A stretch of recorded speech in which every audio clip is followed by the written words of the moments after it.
Good. Well, it's great to be back in Asheville. It's been 9 years since I was last here, and it's a wonderful community. When Franzi asked me if I would come speak at this conference, I said, tell me a little bit about what's going on in Asheville. And with what she described, she could have been talking about my little city. I live in Portland, Maine, and we're a little city of about 70,000 people. We're in this beautiful natural setting. We have a very lively downtown. It wasn't always that way, and in fact, it was almost destroyed in the 1970s by the forces of urban renewal, but citizens stood up and fought back. And today we're like this fiercely independent little city. We have a lot of entrepreneurs, a lot of artists, and because of that, we're like the darling of every top 10 list you can imagine, you know. All of a sudden we have tons of people coming to visit and people buying second homes there from New York and elsewhere. And we've got hotels going up left and right downtown, and then Urban Outfitters opened, and then Anthropology opened. So all of this is to say, I feel your pain. So I want to talk today a little bit later about some strategies for dealing with this particular set of challenges. But first, I want to leave Maine behind and leave North Carolina behind and ask you to turn your thoughts to North Dakota. And specifically to Foreman, North Dakota, which is this tiny, remote, windswept little community in the southeast corner of the state. It's a community of about 500 people. And at the crossroads that forms this little town, there's a post office, and there's a grocery store, and rather remarkably, there's also a pharmacy. It's called Foreman Drug, and it's owned by a guy named Nathan Schlecht. And Nathan is often the only healthcare provider in this little town. You know, when the nursing home needs advice, they have a cell phone, they call him day or night. When the itinerant dentist shows up, he sets up shop in the back of the pharmacy. Foreman Drug is one of 177 pharmacies in North Dakota. That's more pharmacies per resident than any other state in the country, and by a very wide margin. The reason for this abundance is a really unusual state law adopted in 1963. It's called the Pharmacy Ownership Law, and what it says is that you can only operate a pharmacy in North Dakota if you're a licensed pharmacist.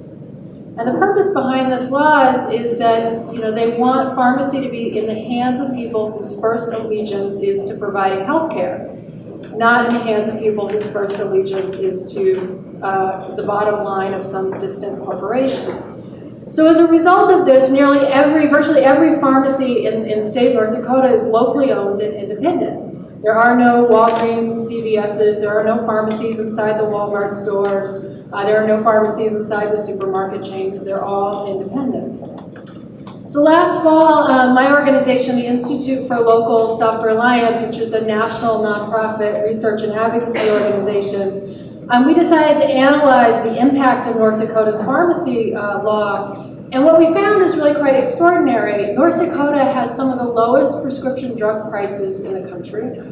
The state's residents enjoy a very high level of care, pharmacy care from their pharmacies. And I think perhaps most remarkable, North Dakota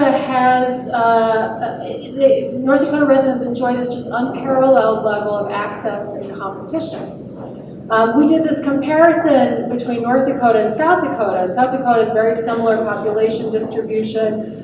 And when we looked at cities, when we compared Fargo and Bismarck in North Dakota to Sioux Falls and Rapid City in South Dakota, what we found is that residents of those cities in North Dakota have a lot more competing pharmacies to choose from. There's much more competition than in the cities in South Dakota. And in the rural areas, it was just, the difference was incredibly stark. In North Dakota, the rural census tracts are 51% more likely to be served by a pharmacy than the rural census tracts in South Dakota. There are two things about the results of this research that I think are really remarkable. One is that independent business, I think contrary to all the conventional wisdom out there, are often able to outperform their big competitors. In fact, our research at the Institute has found this to be the case in many sectors of the economy. It's true in banking, for example, where if you bank at a small local bank or at a credit union, They have lower fees on average and offer better interest rates than the big banks do. They also, according to many economists, are actually significantly more efficient in how they operate. Or consider things like this small municipally owned broadband network in Salisbury, North Carolina, just north of Charlotte. It's one of dozens of small publicly owned broadband networks in the country that provide internet service that is significantly better at half the cost of what Time Warner and Comcast charge. So local is not necessarily inefficient and outdated as we're often told. But I think the second thing that I find really interesting about our findings in North Dakota is that they raise a really interesting question. And the question is, why is it that these pharmacies in North Dakota are able to outperform chain pharmacies in all the other states, and yet independent pharmacies in all the other states where there's direct competition with the chains are struggling and often failing to survive? It's a kind of paradox. How is that possible? Well, it could be that consumers are just drawn to Walgreens and Walmart despite their own better interest. And there may be some truth to that, but there are a lot of national studies done by Consumer Reports and others that have found that people actually prefer locally owned pharmacies, and they're much more satisfied when they go to locally owned pharmacies than when they go to chains. So there's quite a bit of evidence that consumers actually would prefer independence. You know, if you talk to pharmacists in North Dakota, you'll hear a different and I think altogether more troubling explanation for this particular paradox. And it has to do with what are known as pharmacy benefit management companies. So bear with me for a second here. PBMs. These are companies, your health insurance almost certainly contracts with one of these companies to manage your pharmacy benefits. And these companies, they negotiate with pharmacies to determine what kind of reimbursement rate they'll get when you fill a prescription. It's an incredibly consolidated business. Just two PBMs control 70% of the market. That means they have 200 million Americans, just two companies controlling their prescription benefits. These companies have a financial stake in steering people away from independent pharmacies. Because they often own their own mail-order pharmacies. In the case of CVS Health, the biggest pharmacy benefit management company, they not only have a mail-order prescription service, but they also obviously have a chain of pharmacies.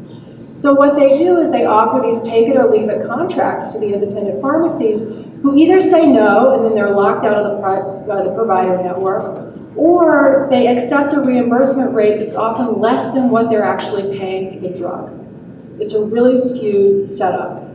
That doesn't happen in North Dakota for the simple reason that the independent pharmacies, they're the only game in town, right? So the PBMs have to negotiate with them. They have leverage. It's a fair negotiation. So in effect, what you have is a functioning marketplace in North Dakota, and in the rest of the country, you have a game that is rigged against the independents. I think there's a lesson here that I think actually applies quite broadly, and the reason I wanted to tell you this whole story about North Dakota is there's a lesson here that I think applies quite broadly to our economy. And the lesson is that local businesses often deliver superior outcomes, but they are undermined by very powerful structural forces that are working against them.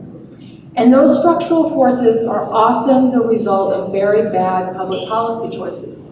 And in the case of pharmacies, the choice not to enforce antitrust laws that we have on the books that theoretically prevent the kind of anti-competitive behavior you see on the part of these PBMs. And I think as I said, I think this is something that really, when we began to look in sector after sector of the economy, we began to see is the case. I think this is a good lesson to keep in mind as we reflect on both the tremendous success, but also the inherent limits of the buy local movement.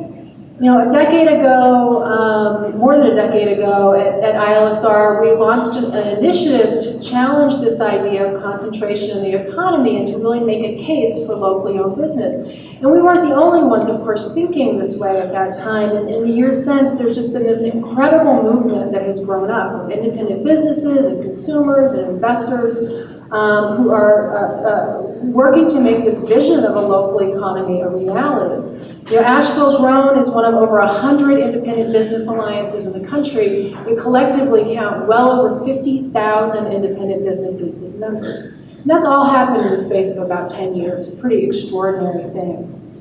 And we know that it's had significant influence. Buy local is on the minds of people to a degree that it would have been unthinkable 10 years ago. We do this survey every year at the Institute. This year we surveyed about 3,000 independent businesses nationally. And we found that those in cities like Asheville, where there's an educational campaign underway and an awareness that's been built up because of these efforts, independent businesses in those cities are seeing sales growth that is twice the rate of independent businesses in cities without those kinds of initiatives. And it's even beginning to have, we can see in some sectors and in some regions, it's having this effect where we're seeing a resurgence of locally owned businesses. So there's some really exciting statistics out there. Since 2002, we have 112,000 more small-scale farms than we have in this country. We've got the number of farmers markets has grown by nearly 5,000. There are 1,400 more small neighborhood grocery stores now than there were in 2002. And even independent bookstores, they were written off, right, in the dustbins of history. Today, there are 440 more independent bookstores than there were 6 years ago. Just this growth, there's centers of community, and they've really been at the forefront of the Buy Local campaign.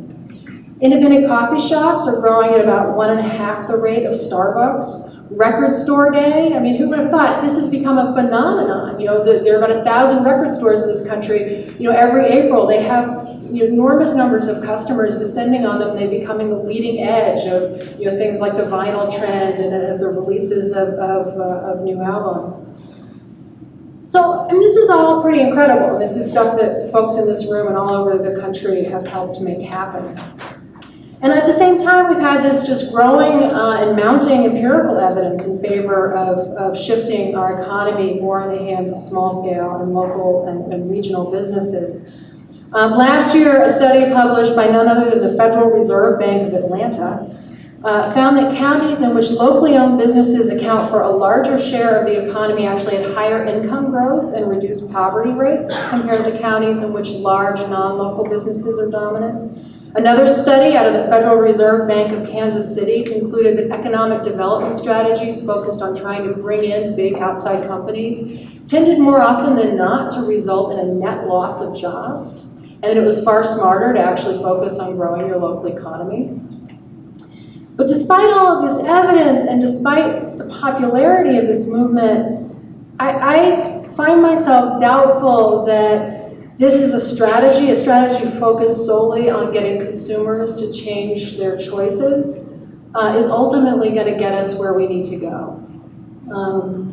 And I think one of the areas where, to me, this is most starkly illustrated is in the case of local food. Local food has just been this incredible success story, right? It's just incredible. Local breweries, farmers markets, all the statistics I just named. It's really been a runaway success. It's the leading edge of the local movement, right? But despite all that growth, today local food systems account for a few percentage points of our overall food system. And in the same period of time that's been growing up, Walmart has gone from being a bit player in the grocery scene to capturing 1 out of every $4 that Americans spend on food. There are over 40 metro areas in the US where Walmart captures 50% or more of grocery spending. That means they dictate all the way up the supply chain how our food is produced, who gets to grow it, and so on. Extraordinary. Or consider the aftermath of the financial crisis. We had this all these movements around move your money to a local credit union or to a local bank, and credit unions did pick up a little bit of market share coming out of that. But still, when we look back, since 2007, the market share of the top 4 banks in this country went from 33% to 42% today. They've grown, they've gained ground. And the future of retail is also really disturbing. So many people, more and more of us are shopping online, and 30% of people who shop online are not starting anymore at a search engine, they're just starting on Amazon. Amazon ships 1 out of every 3 things we buy online, and their sales are growing so fast they're going to be bigger than Walmart by the end of this decade. This level of economic concentration is unprecedented in U.S. history, and yet rather than scrutinize it, I find that a lot of our elected leaders tend to dismiss it as merely the product of market forces. You know, we have this oft-repeated explanation that local just can't compete. But there's a more accurate explanation of why giant companies have become so dominant, and that's that they've used their political power to rig the playing field. The most obvious examples are the subsidies local governments provide to finance the expansion of big business. Amazon, for example, over the last 2 years alone has picked up $431 million from local governments eager to get Amazon to build one of its warehouses in their communities. The logic behind those giveaways is really hard to fathom because we know that as Amazon grows, we actually end up with fewer jobs. You know, local retailers, every $10 million in sales that local retailers do, they create 48 jobs. Amazon, which you know, there's well documented, they have this really brutal pace of work in their warehouses, 19 jobs for every $10 million in sales. So the bigger they get, the more they crowd out other local businesses, the fewer jobs we have. And yet, a lot of local governments can't turn around fast enough to give them our tax dollars. Tax policy is likewise littered with all of these loopholes. One study found that as a result of these loopholes, small businesses pay an effective federal tax rate that's 6 to 8 percentage points higher than big corporations do. When we think of this problem, we often think of it in terms of federal taxes and offshore tax havens and that kind of thing. But our state tax codes are littered with these kinds of loopholes. And in fact, North Carolina is one of the states that still has a particular loophole that allows multi-state retailers like Walmart to take profits that they've earned in this state at their stores here and transfer them out of state and thereby shield them from state corporate income taxes. And of course, if you're a small business just doing business here, you can't do that. It's an unlevel playing field. Some of the worst policy choices from the standpoint of local economies have been those governing our banking system. In our independent business survey, the one that I mentioned earlier when we surveyed 3,000 businesses earlier this year, we found that 1 out of every 3 small businesses that needed a loan to expand in the last 2 years had been unable to get one. And the figure was 1 out of every 2 businesses for businesses owned by people of color. Just an extraordinary lack of capital for our local businesses.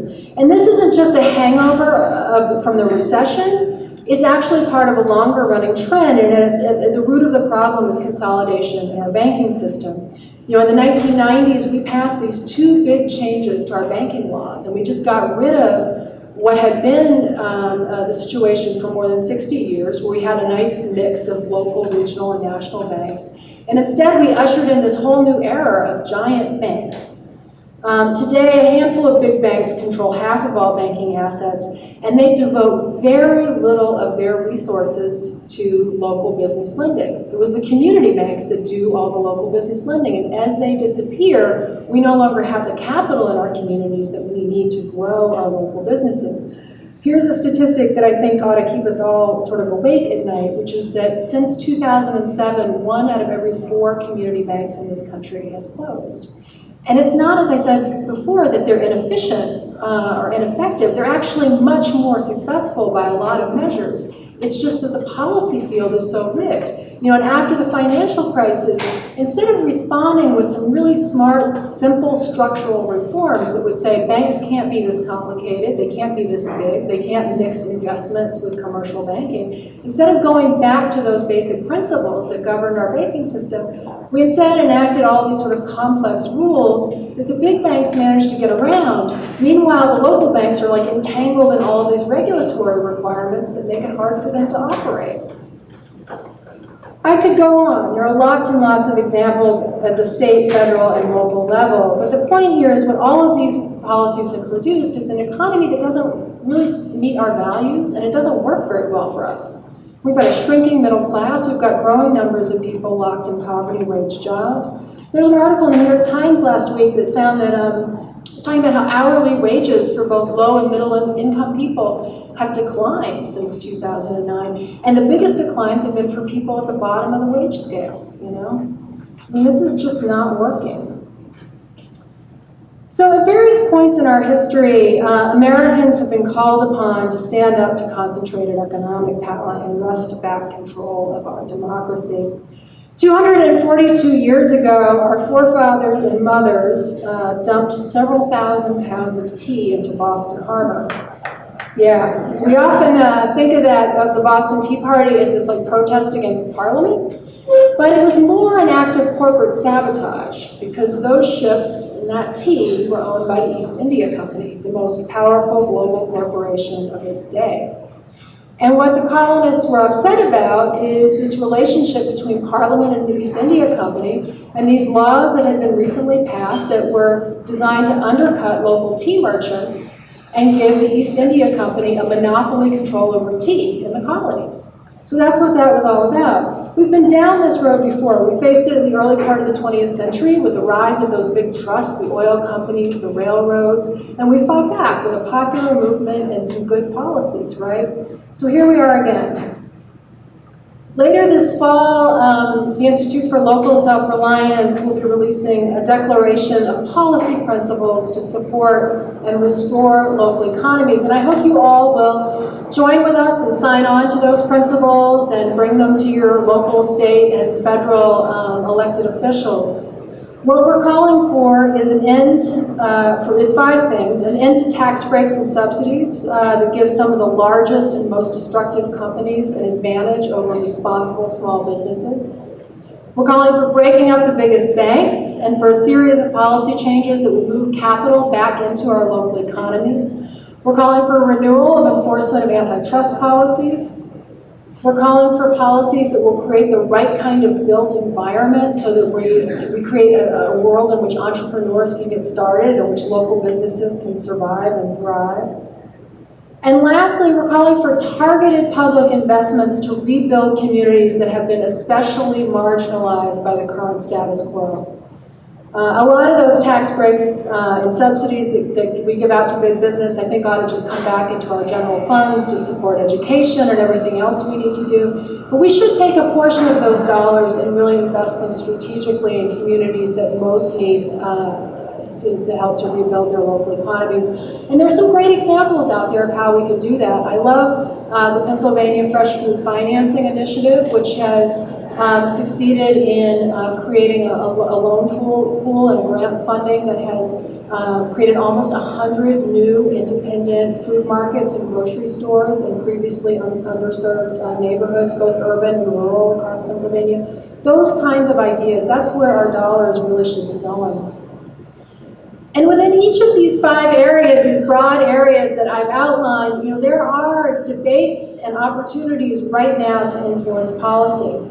Last month, for example, we won an important victory. Earlier in the year, we helped rally a number of national small business groups to petition something called the Government Accounting Standards Board, GASB, to change its rules to require that local and state governments actually disclose annually the amount of dollars they're giving away to big business in the name of economic development. And last month, they passed a new rule that will do that. So now, starting next year, we will know what the dollar figure of these subsidies are. We're supporting efforts right now in several states to require that Amazon collect state and local sales tax. There are 20 states where Amazon still doesn't collect sales tax, giving it a 5 to 10% price advantage over our local retailers. And there's a lot of debate underway in Congress right now about whether we should do something about the fact that banking regulations are disadvantaging our local banks, and we're going to be very active in that fight. So many of the things that I just described, many of these things are state and federal fights. Some of them are going to take a long time to win, but we've got to get engaged on them. In the interim, I think it's critical that we also use the authority that we have locally to proactively defend and nurture our local economies. 30 years ago, I was thinking as I was walking around downtown Asheville last night, 30 years ago we had all these debates about historic preservation. And I feel like, a lot of the debates that are going on in lots of cities now about whether change should be allowed to displace independent businesses, they're very similar. And I feel like in 20 years, we're going to look back and the communities that proactively decided to defend the independent business economy are going to find that they're better off in the same way that it's very clear today places that defended their historic buildings now find themselves better off. So as I mentioned before, there's this powerful economic case for local ownership that I think should and can be quite persuasive to local governments. Locally owned businesses create more jobs, they have a positive impact on median household income, but it's not just about economics. I mean, there's all this sociological research that's been done recently that finds that places with lots of locally owned businesses are healthier, happier, wiser. Sociologists find that communities with lots of local businesses are better problem solvers. And it may be, and it also has stronger social networks. People know their neighbors more if they live in a community with local business. And it may be because of those effects that they find that voting rates are significantly higher in local business communities. And believe it or not, mortality rates are actually significantly lower. So when you see those Unchained Asheville posters, you should sort of think of it as a campaign for your own personal longevity, right? So what can cities like Asheville do? We have a variety of policy resources on our website. For example, we recently just published a guide to how cities can use their procurement policy, their purchasing decisions to support a more local and a more inclusive economy. I'm not going to run through all those things, but I just encourage you to take a look if you're interested in seeing a whole bunch of different kinds of examples of things that cities can do. I just want to talk about a couple of examples as I close here. One of the most powerful tools that we have at the local level that is often overlooked is our land use policies, our zoning policies.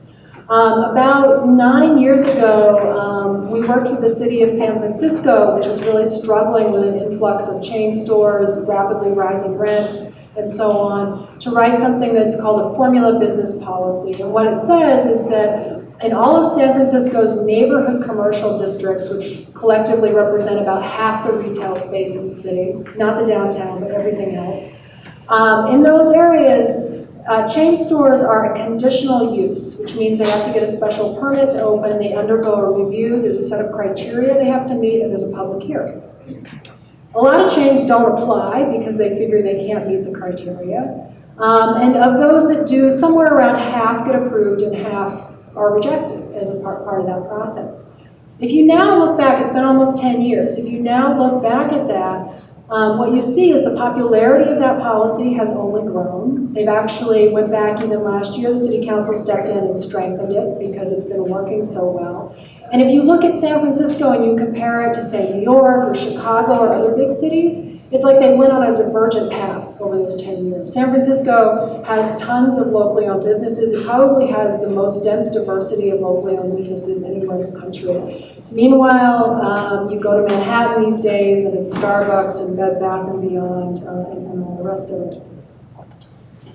Cities can also approach this in a regional way. One of the best examples of this comes from Cape Cod.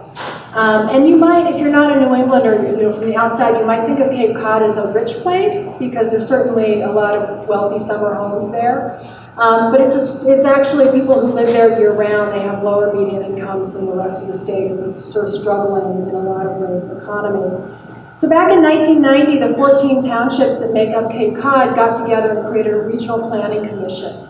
And the Planning Commission sets out policy. They have policies that say we want a more localized economy. We want to have higher household incomes, goals like that. And then any development over 10,000 square feet actually has to go through an approval process. And they look and say, is this going to help us meet our goals? And as a result, the region has said no to a lot of things like Home Depot and Walmart, and they've got growing numbers of locally owned businesses. So planning policy is one of the most powerful tools you have.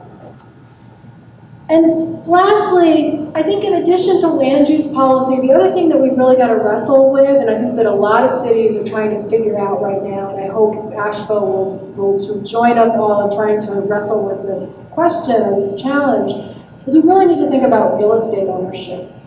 Ownership is the best hedge we have against displacement. So there are a number of interesting ideas out there. Salt Lake City is in the process of putting together this plan that would marry a city-run local development, small business development fund with a regional bank that has stepped in to provide loans, with the idea that businesses that want to buy their buildings will be able to get a loan from the regional bank, and the city fund will help provide either a down payment or buy down the interest rate, or somehow close the gap to make that happen. They're still working out the details. Other cities like Austin are thinking about ways to incentivize property owners to basically condo their retail spaces so that the local business owner can buy that portion of the building and then own it. One of my favorite examples of a community tackling this comes from Northeast Minneapolis. 4 years ago, about 200 families in this neighborhood decided to pool their money as a cooperative, and they started buying up the buildings in their neighborhood business district. And they did this because they wanted to redevelop those spaces, and they formed partnerships with local entrepreneurs and brought in helped grow the kinds of businesses that they wanted to see in their neighborhood. And now the neighborhood's all lively, it's coming back to life, and they own the buildings. So any increase in value is going to go back into the hands of community members, and they get to control what happens